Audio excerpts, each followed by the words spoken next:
विरोधक प्रश्न उपस्थित करतात, खास करून ईव्हीएम मशीनवरती सातत्याने प्रश्न उपस्थित केले जात आहेत. मार्केटवाडीमध्ये देखील पवार साहेबांनी मतांच्या आकडेवारीवर देखील टीका केलेली आहे तुमच्या पक्षावर. आकडेवारीची स्टॅटिस्टिक्स सांगितली एवढ्या मतांमध्ये मूळ आहे.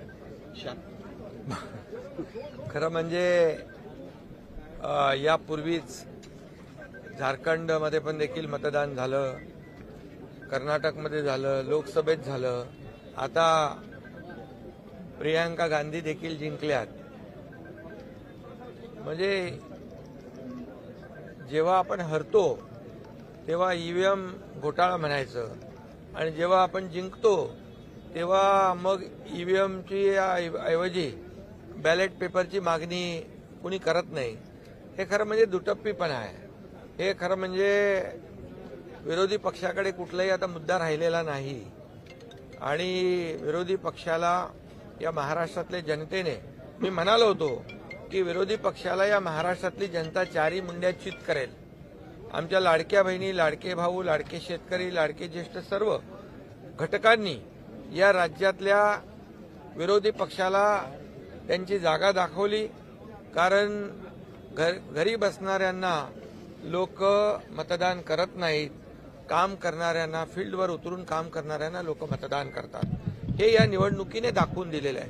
लोकसभेची आकडेवारी आपण जर पाहिली तर महायुतीला 2,48,12,627 मतं आहेत. म्हणजे 43.55% मतदान झालं आणि आम्हाला जागा मिळाल्या 17 आणि महाविकास आघाडीला 2,50,00,000 म्हणजे 2 लाखाचा फरक आहे आणि त्यांना मिळाली मतं. आम्हाला मिळाली 43.55% आणि महाविकास आघाडीला 43.71%. म्हणजे 15-16चा फरक आहे आणि या पॉइंटमुळे आम्हाला जागा मिळाल्या 17 आणि महाविकास आघाडीला जागा मिळाल्या 31. मग हा ईव्हीएम घोटाळा झाला का म्हणायचा? मग तेव्हा त्यांनी कुठलाही ईव्हीएमच्या बद्दल आक्षेप घेतला नाही आणि त्यामुळे आज काल मी आदरणीय पवार साहेबांचं देखील ऐकत होतो. त्यावेळेस त्यांनी म्हटलं की शिवसेनेला 79 लाख मतं मिळाली आणि 57 जागा मिळाल्या आणि काँग्रेसला 80 लाख मतं मिळाली आणि त्यांना 16 जागा मिळाल्या. कारण काँग्रेसनी जवळपास 100पेक्षा जास्त जागा लढवल्या, आम्ही 80 जागा लढवल्या. त्यामुळे कमी जागा लढवल्या आणि त्यांनी जास्त जागा लढवल्या. त्यामुळे शेवटी हे प्रत्येक मतदारसंघ वाईज वेगळं वेगळं गणित आहे. हे किती मार्जिनने कोण निवडून आला, कोणी 1000 मतांनी निवडून आला. आता आमच्या 8-10 जागा 1000-1200 मतांनी आम्ही हारलोय. मग त्या निवडून आल्या असत्या तर आमच्या 70 जागा झाल्या असत्या. मग 79-80 लाखामध्ये 70 जागा, मग याच्यावर तर मोठा आक्षेप घेतला असता. परंतु मी आपल्याला मुद्दाम या ठिकाणी सांगतो, लोकसभेमध्ये शिवसेनेला 73,67,674 मतं मिळाली आणि एनसीपीला 58,51,166 मतं मिळाली. पण आम्हाला मिळाली 73 लाख आणि एनसीपीला मिळाली 58 लाख आणि आम्हाला मिळाल्या 7 जागा, एनसीपीला मिळाल्या 8 जागा. मग तिथे ईव्हीएम घोटाळा झाला का? हा देखील माझा सवाल आहे.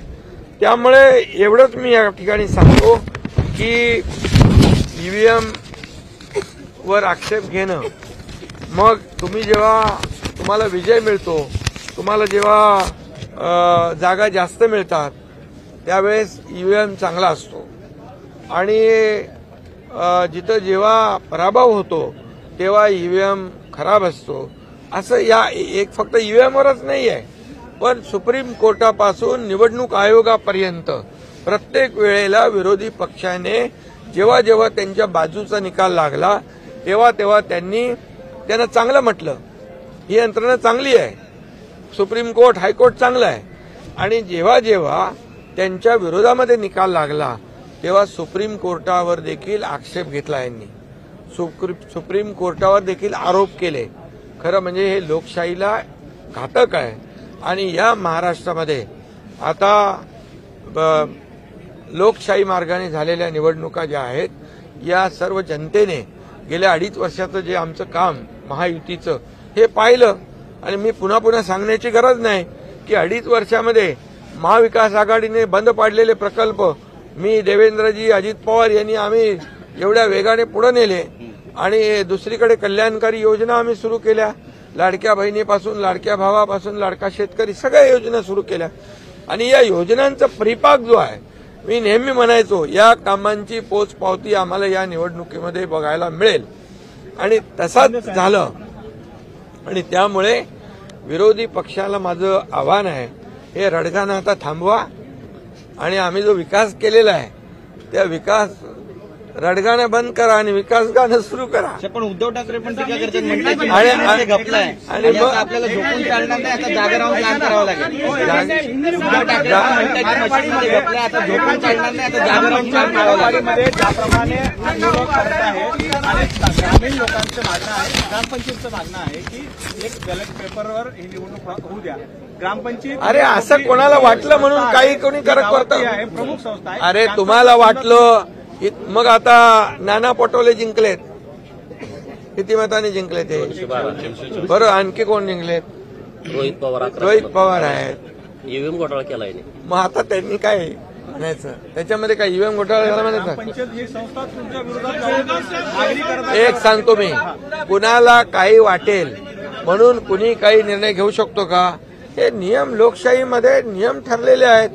निवडणूक आयोग आहे, घटना आहे आणि संविधान आहे, या सगळ्या गोष्टी आहेत. त्यामुळे हे जे काय रडीचा डाव आहे, हा रडीचा डाव बंद केला पाहिजे.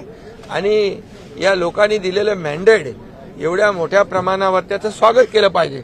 आता मला सांगा, काल शपथ घेतली नाही, ईव्हीएमचा आक्षेप, मग आज शपथ घेतली, मग ईव्हीएमचा आक्षेप दूर झाला का असं म्हणायचं? आणि म्हणून हे सगळं फक्त गेले 2.5 वर्ष आम्ही हेच पाहतोय, आरोप आरोप आरोप. आता जनतेने मॅन्डेट दिले, आता तुमचे म्हणजे आता बोलण्याला काय संधी आहे तुम्हाला? पुन्हा म्हणजे गिरे तो भी टांग ऊपर अशातला प्रकार आहे.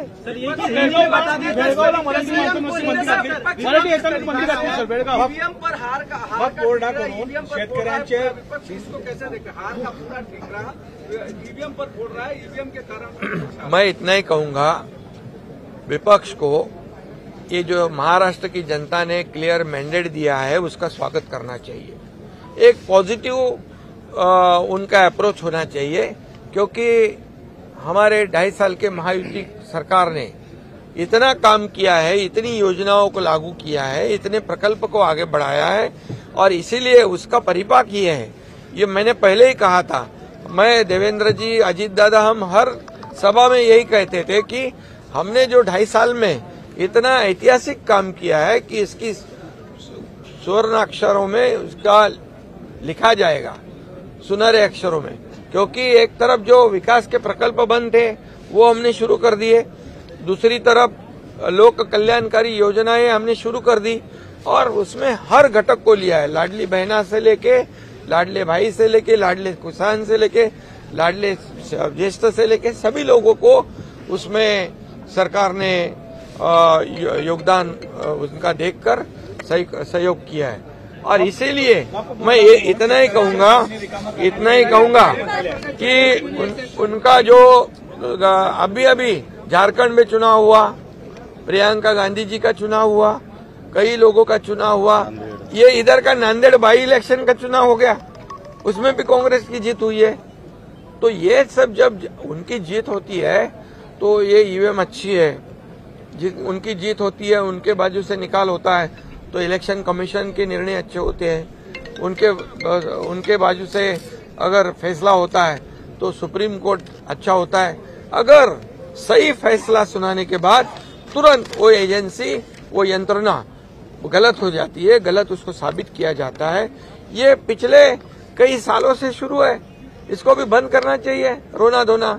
ये जो आज मैं कहूंगा कि लोकसभा में हमें महायुति के 2,48,12,000 वोट मिले, और 43.55% वोट मिले और महाविकास आघाड़ी को 50 लाख मिले, 43.71 मीन्स पॉइंट का फर्क है, कुछ पॉइंट का फर्क है, लेकिन हमें जगह मिली 17 और उनको मिली 31।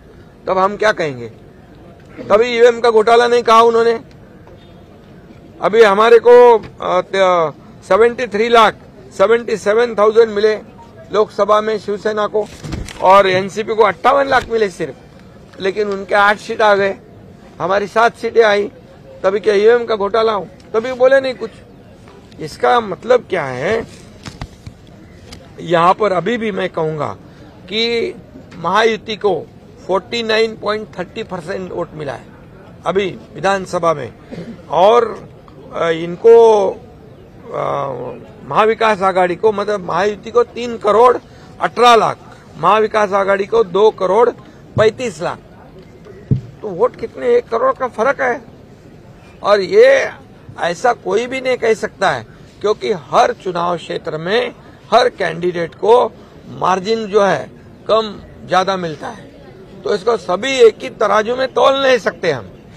इसलिए मैं यही कहूंगा कि अभी उन्होंने ये ईवीएम वाला जो मामला है, अभी बोले शिवसेना को इतने कम सीटें मिली 16 और हमें मिली 57।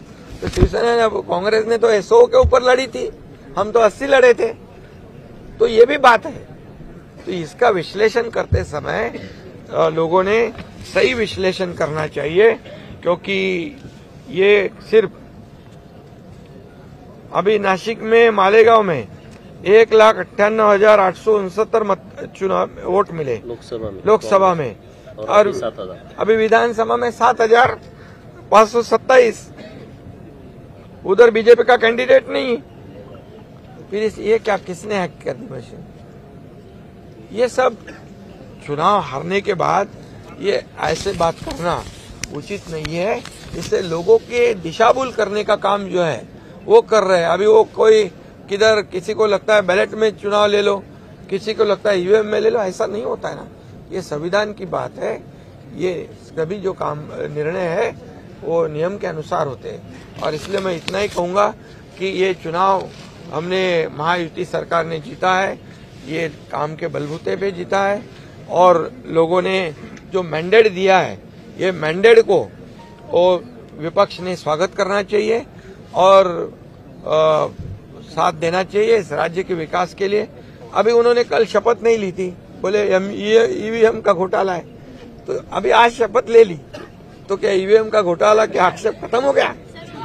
एकनाथ जी, महायुतीचं सरकार जे आहे, महायुतीचं सरकार आहे, हे शेतकऱ्यांचं सरकार आहे असं तुम्ही म्हणून, महायुतीचं सरकार आहे असं म्हणून तुम्ही पुढे आले आहे. आता मात्र वक्फ बोर्डाकडून शेतकऱ्यांचे जमीन रिकामा करण्याचा आदेश देण्यात आले आहे. ये गांव हमारे हैं और इसको खाली कर दो. देखिए, नियम बाह्य कुठलंही काम होणार नाही. हे सरकार नियमाने चालणारं आहे, लोकशाही मार्गाने चालणार आहे, संविधानाच्या मार्गाने चालणार आहे. त्यामुळे कुठेही कुणावरही अन्याय होणार नाही.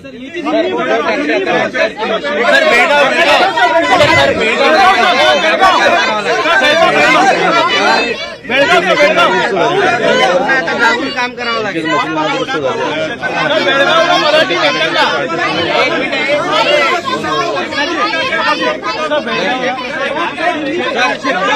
म्हणतात मशीनमध्ये घपलाय, आता झोपून नाही तर जागून काम. अरे बाबा, डोळ्यात तेल घालून काम करू दे, चांगलं आहे, काम केलंच पाहिजे.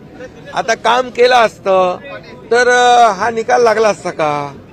काम आम्ही 2.5 वर्ष केलं आणि ते बसून राहिले, त्यामुळे 2.5 वर्षाचं कामाची पोचपावती आहे, कामाची पोचपावती आहे. शेतकऱ्यांना देखील हे सरकार कधी वाऱ्यावर सोडणार नाही. आणि मी आपल्याला सांगितलं अगोदर, कुठलंही नियमबाह्य काम होणार नाही. हे जनतेचं, सर्वसामान्य जनतेचं सरकार आहे, सर्वसामान्य जनतेच्या पाठीशी राहणारं सरकार आहे.